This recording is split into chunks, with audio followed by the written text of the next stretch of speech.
Hola, nuevamente en la nota jurídica, una muy buena semana para todos. Gracias por estar en nuestro canal, por comentar, por participar e interactuar por medio de nuestros medios y nuestras páginas y redes sociales. Y estamos en el segundo capítulo de este año 2018. Este año vamos a desarrollar unos temas que nos habían pedido el año pasado en algunos comentarios, en algunos mensajes que desarrolláramos.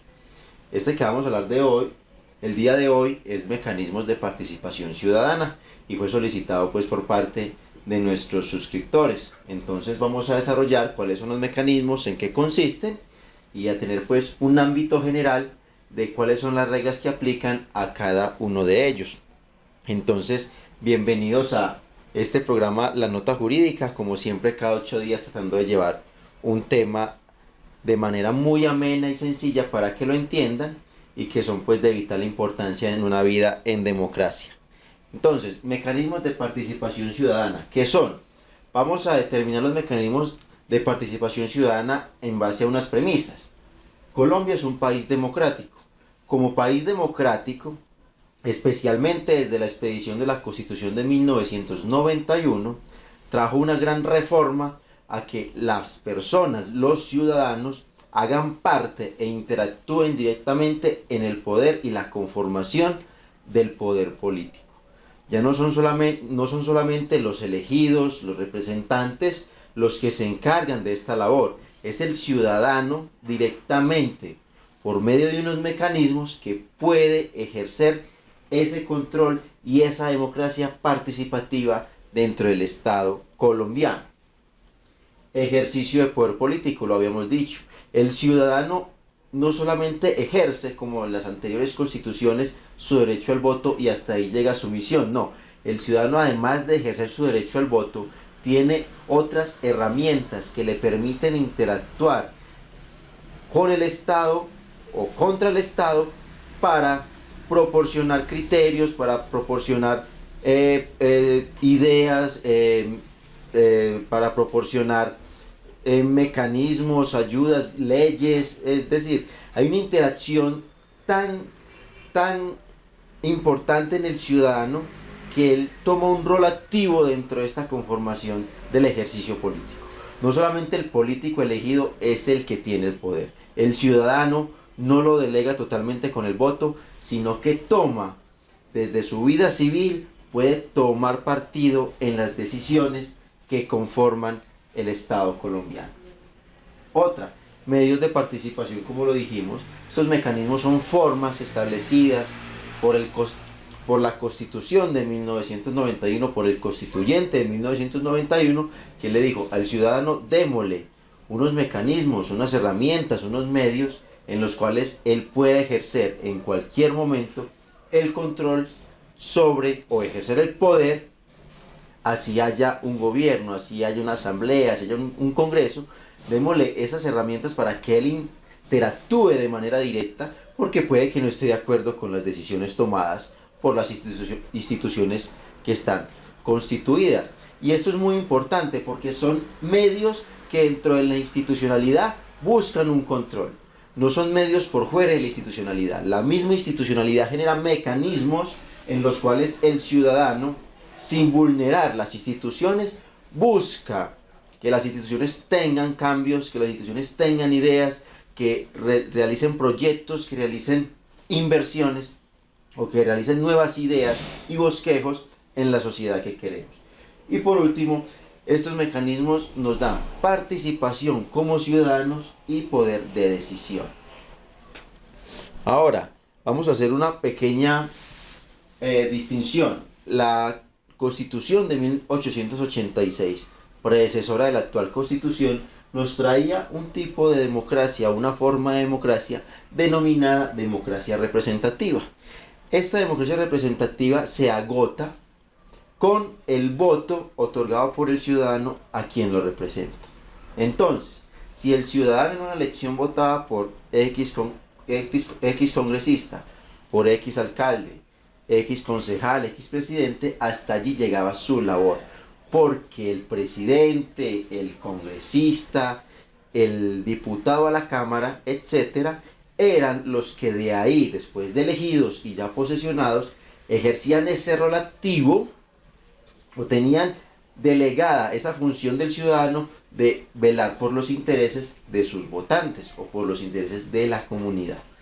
Pero cuando llegamos a la nueva constitución entramos en una democracia participativa. ¿Qué quiere decir? El ciudadano no solamente es utilizado en el buen sentido de la palabra para votar, sino que el ciudadano, además de votar, tiene formas para interactuar con ese poder por el cual ha votado, que puede ser de manera positiva o afirmativa, llevando propuestas o en contra de las leyes o en contra de las ordenanzas dictadas por quienes nos representan. Entonces, el ciudadano tiene esa doble función, no solamente vota, sino que interactúa, construye, deroga actividad política de los que han sido elegidos por medio de votación popular.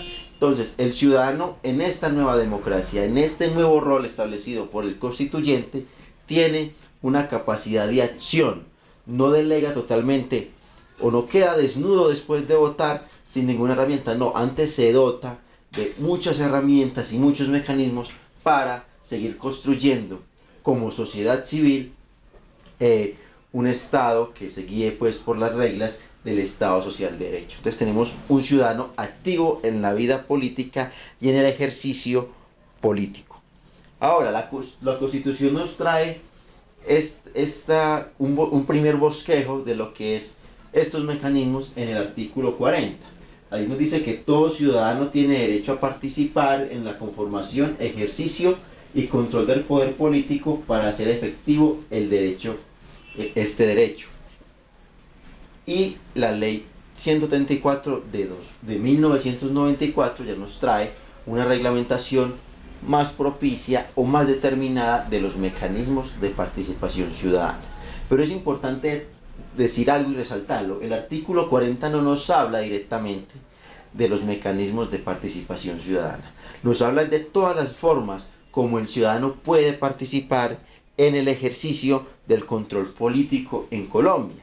¿Cómo? Puede elegir y ser elegido, puede tomar parte en elecciones, plebiscitos, referendos, consultas populares, puede constituir partidos, movimientos y agrupaciones políticas, puede revocar el mandato, puede tener iniciativa ante las corporaciones públicas, puede interponer acciones públicas de inconstitucionalidad. Esto es muy importante. Un mecanismo, si bien no está dentro de los mecanismos de participación ciudadana, que más adelante vamos a ver en qué artículos se consagran, la acción pública de inconstitucionalidad, es decir, cuando el ciudadano interpone una demanda por inconstitucionalidad de una ley ante la Corte Constitucional o en su defecto ante el Consejo de Estado, esto es una facultad otorgada por la Constitución y que le da al ciudadano esa capacidad de controvertir lo que ve que está por fuera o que vulnera la Constitución. Es un mecanismo de participación que se le da. Entonces hay que tener en cuenta que no solo solamente el plebiscito, la consulta popular, el cabildo abierto,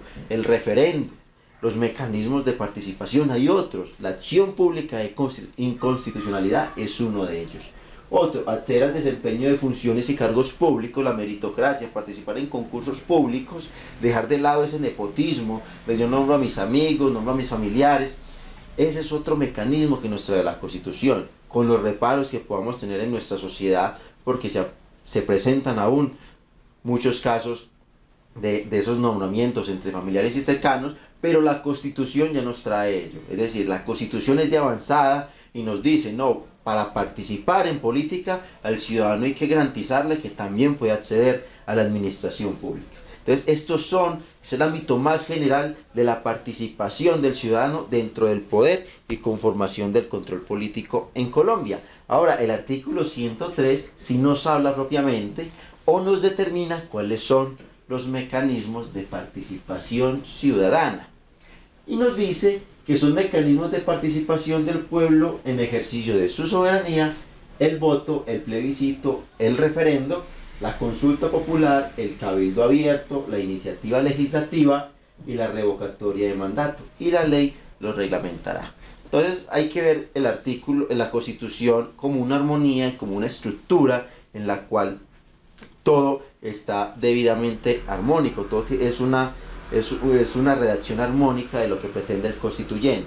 El artículo 40 nos habla de la generalidad de cómo el ciudadano hace parte y construye e interactúa con el poder político. Ahora, en el 103 de la misma Constitución ya nos habla unos mecanismos en particular. Aquí no nos está hablando cómo constituimos un partido político, un movimiento, cómo constituimos una agrupación, cómo realizamos o ejercemos o redactamos una demanda de acción de inconstitucionalidad. No, que aunque si bien son formas de participación, no se encuentran en este. ¿Por qué? Porque aquí en estos mecanismos nos hablan de formas de participar como pueblo, o sea, el pueblo en ejercicio de su soberanía, o sea, por medio del voto, de la participación. Entonces, por eso es que se deslindan estas formas de participación. Unos son los mecanismos y otras son las formas, como ya lo vimos en el artículo 40, otros medios, como el ciudadano interactúa y que hace parte de esta conformación del poder político. Ahora, vamos a hablar de manera rápida de cada uno de ellos. Entonces, como les dijimos, son mecanismos que están reglamentados en la ley 143 de 1994, los siguientes: iniciativa popular y legislativa y normativa, el referendo, consulta popular, revocatoria, plebiscito y cabildo abierto. Entonces, esta ley nos habla de las reglas generales de cada uno de esos mecanismos, pero es clara la ley en su mismo objeto, en el artículo primero, que no se excluyen otros mecanismos ciudadanos que no estén determinados allí. Entonces mire cómo es de amplio el ámbito de participación del ciudadano, que si bien está reglamentado estos mecanismos, la ley no se cierra en ellos. Hay otras formas de participar que son válidas dentro de una constitución democrática y en una constitución en la cual el Estado Social de Derecho nos vincula a todos en la construcción, vigilancia, garantía y conformación del poder político. Entonces, ahora, el primer mecanismo: iniciativa popular, legislativa y normativa. El nombre, ¿por qué legislativa y normativa?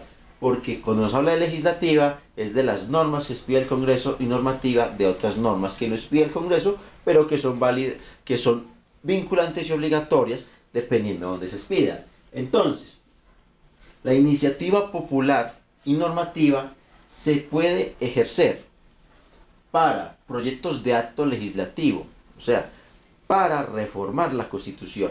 Al ciudadano se le da la posibilidad de que conforme un grupo que es determinado para todas ellas, de un 5% del censo electoral, para llevar a cabo una reforma constitucional, o también para llevar a cabo un proyecto de ley o un proyecto de ordenanza. Por eso, iniciativa popular legislativa y normativa.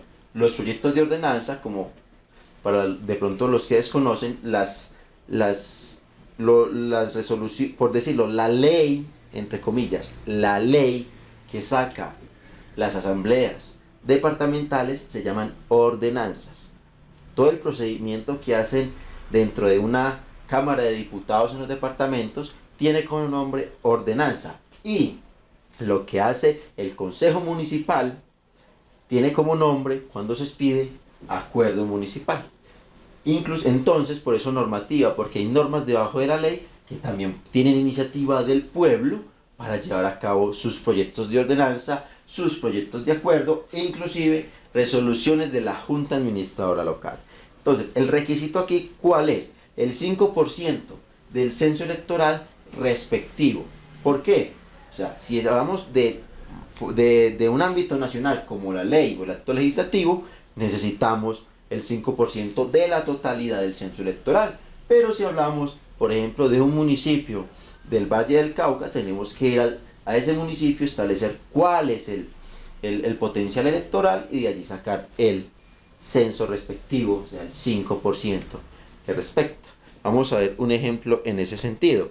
Por ejemplo, si queremos hacer una iniciativa popular con la Constitución o con un proyecto de ley, en Colombia el potencial electoral es de 36.011.052 votantes.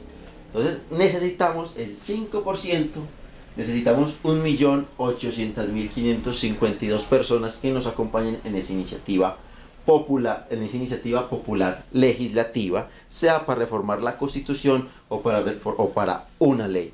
Ahora, Por ejemplo, en Bogotá, ya un ámbito más pequeño, si queremos llevar a cabo un acuerdo distrital, Bogotá es un distrito, es acuerdo distrital, entonces el potencial electoral de Bogotá es de 5.731.730. El 5% que corresponde a este potencial electoral es de 286.586 votantes. Necesitamos 286.586 votantes o personas que puedan votar en Bogotá que nos acompañen en esa iniciativa para poder llevar a cabo un proceso de un proyecto de acuerdo distrital. Entonces esa es la forma como se hace pues la iniciativa, un 5% del censo electoral respectivo para donde pretendamos llevar nuestra iniciativa. Llevamos ese comité, llevamos las firmas, las cuales son validadas por parte de la Registraduría Nacional. En esa recolección de firmas hay un formato que dice qué es lo que se pretende con esa iniciativa popular o legislativa. La Registraduría nos da el visto bueno de esas firmas y pasa a la respectiva discusión dentro de si es una ley en el Congreso, si es reforma, si es un acto legislativo en el Congreso, si es un acuerdo en el Consejo, si es una resolución de Junta Administradora en la Junta o si es en el departamento en la Asamblea Departamental. Ahora, el referendo aprobatorio o derogatorio. En Colombia hay dos referendos, uno que deroga, o sea, que elimina, que quita una norma, y otro que aprobatorio, es decir, que aprueba o que avala una norma. También tiene en común que es el 5% del censo electoral que el pueblo debe llevar o debe presentar para llevar a cabo una iniciativa de este tipo. Entonces, el referendo aprobatorio versa sobre proyectos de acto legislativo o sobre proyectos de ley. Vamos a probar si un proyecto de acto legislativo, o sea, una reforma, le decimos sí y se vuelve una norma constitucional, o una ley, si le decimos sí queremos esa ley como pueblo y pasa a ser vigente en todo el territorio de la República. Ahora, el referendo derogatorio busca que algo que está vigente se quite, se elimine del ordenamiento jurídico. ¿Y puede ir contra qué normas? Puede ir contra actos legislativos, puede ir contra la ley, ordenanzas y acuerdo municipal o distrital. Entonces, el derogatorio tiene más ámbito de aplicación. No hay aprobatorio sobre ordenanzas o sobre acuerdos. No, el aprobatorio es, recuerden, sobre leyes o actos legislativos. Mientras el derogatorio sí versa sobre todo este tipo de normas. El referendo se lleva a cabo, como les dije, un 5% del censo electoral respectivo, porque puede ir, recuerden, desde el ámbito nacional hasta el ámbito municipal. Esas firmas son revisadas y avaladas por la Registraduría Nacional del Estado Civil. Inmediatamente se cuenta con se tiene ese aval de la Registraduría, pasa a una revisión de la Corte Constitucional, que si aprueba la constitucionalidad del referendo, pasa inmediatamente a la votación del pueblo para decidir si sí o si no. Muy importante, si la Corte dice que es inconstitucional, pues no se puede realizar el referendo. Ahora, continuemos. Revocatoria al mandato. La revocatoria del mandato tiene algo muy importante. Solo recae sobre alcaldes o gobernadores y puede ser utilizada una sola vez durante el periodo de cada uno de estos. Y para poder invocarse tiene que ser después de pasado un año en ejercicio del alcalde. O sea que si el alcalde se posesionó el 1 de enero de 2016, hay que esperar después del 1 de enero de 2017 para elaborar y solicitar esta revocatoria de mandato. ¿Por qué se rige o por qué se lleva a cabo revocatoria de mandato sobre alcaldes y gobernadores? Porque ellos tienen, por ley, tienen un voto programático. Cuando usted vota por un alcalde o por un gobernador, la ley les exige que tengan un programa de gobierno el cual deben cumplir. Entonces, los que buscan la revocatoria de algún mandatario departamental o municipal es porque han incumplido ese programa con el cual se inscribe en la candidatura y no ha cumplido o llevado a cabo. Entonces, como tienen ese voto programático y no lo han cumplido, pues se busca la revocatoria. Ya de por sí, como es algo político, una revocatoria, pues ya se le meten otros matices a cabo las revocatorias que se llevan a cabo en el país. Entonces, La revocatoria del mandato, ¿cómo funciona? El 40% del censo electoral del municipio o del departamento tiene que elevar la solicitud a la Registraduría Nacional del Estado Civil, y ya saca pues el respectivo, los que convocan a la revocatoria, sacan, previa aprobación de la Registraduría, una especie, en las hojas de las firmas, sacan pues por qué es el motivo de la revocatoria y qué es lo que buscan, y tienen que lograr encontrar que 40% de los ciudadanos del censo electoral respectivo, o sea, del departamento, del municipio, les ayuden con la firma. Pasado esto, entonces, ¿qué sucede? Se tienen las firmas, la registraduría las avala, entonces se pasa a la votación. ¿Cómo se hace la votación de la revocatoria del mandato? Esto ya es una forma nueva, porque se derogó la antigua forma que existía, que era prácticamente imposible llevar a cabo una revocatoria. Entonces, la revocatoria del mandato funciona de la siguiente manera. Una vez las firmas se aprueban, se convoca a la revocatoria y se tiene que tener en cuenta dos cifras. Una, que gana la revocatoria con la mitad más uno, o sea, que en el momento de la elección de la revocatoria gana la mayoría, sea sí o por el no. Pero que esta elección del sí o el no tiene que tener como mínimo el 55% de los votos de la elección que eligió el alcalde. Entonces, un pequeño ejemplo para que me entiendan. La votación en la elección del alcalde fue de 5.000 votos en total. Entonces, para que apruebe la revocatoria de ese alcalde, se tiene que tener como mínimo en la votación de la revocatoria un 55% de esta votación, que para ese caso sería 2.750 votos. O sea que para que la revocatoria de este alcalde proceda o llegue a lo que se busca, que es revocarlo, tiene que tener mínimo 2.750 votos, y que estos 2.750 votos, la mitad diga que lo revoca. Inmediatamente, si procede la revocatoria, si gana el sí, se revoca, se manda la información, se le manda la información, sea al gobernador o al presidente, para que este por medio de decreto pues declare la destitución del alcalde, y se cite, convoque nuevamente a unas elecciones. Importante, el alcalde revocado no puede participar en las elecciones que inmediatamente se realizan después de su revocatoria. Continuemos. Consulta popular, otro mecanismo de participación ciudadana. La consulta popular es un mecanismo mediante el cual una pregunta de carácter general sobre un asunto de trascendencia nacional, departamental, municipal y distrital es sometida por el presidente, el gobernador y el alcalde, para que el pueblo se pronuncie formalmente sobre ello.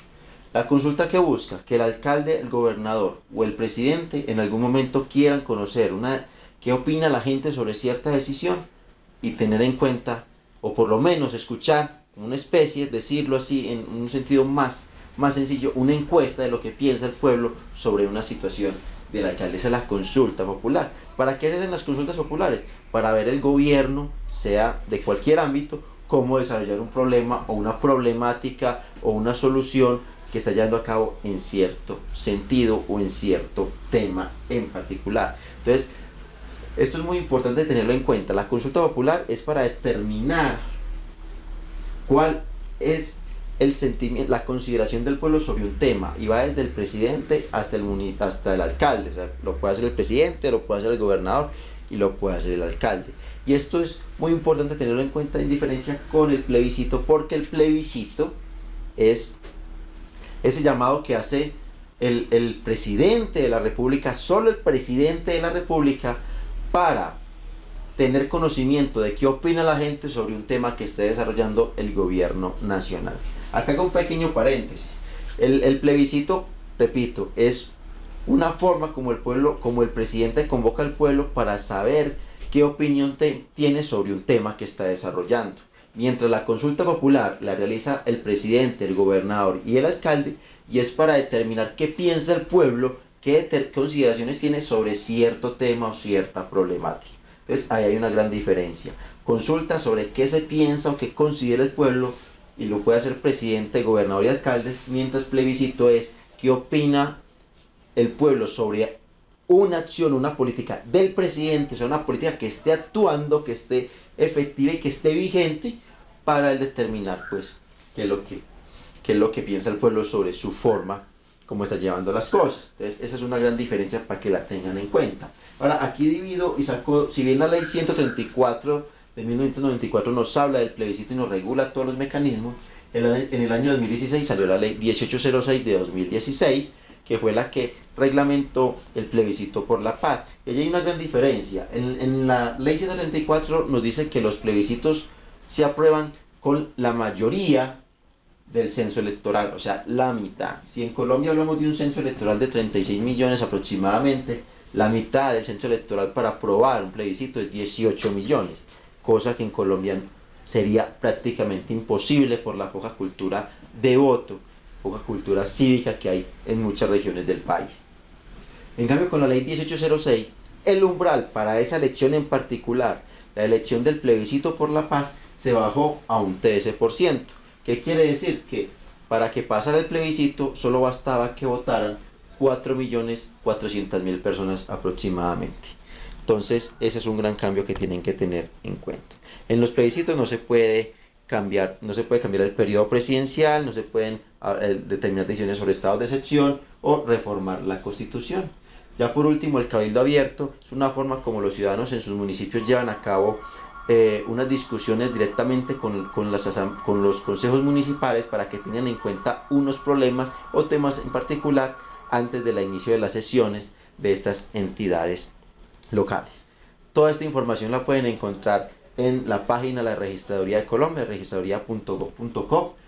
Gracias a Telefrontino y a SCT Varias, que siempre nos colaboran este año y están pues haciendo presencia este año en la nota jurídica. Recuerden que cualquier duda o inquietud nos la pueden hacer por medio de nuestras redes sociales. A veces nos demoramos un poco en contestar, pero les estamos dando respuesta a todas las inquietudes que nos presentan por medio de todas estas vías de las redes y los correos electrónicos.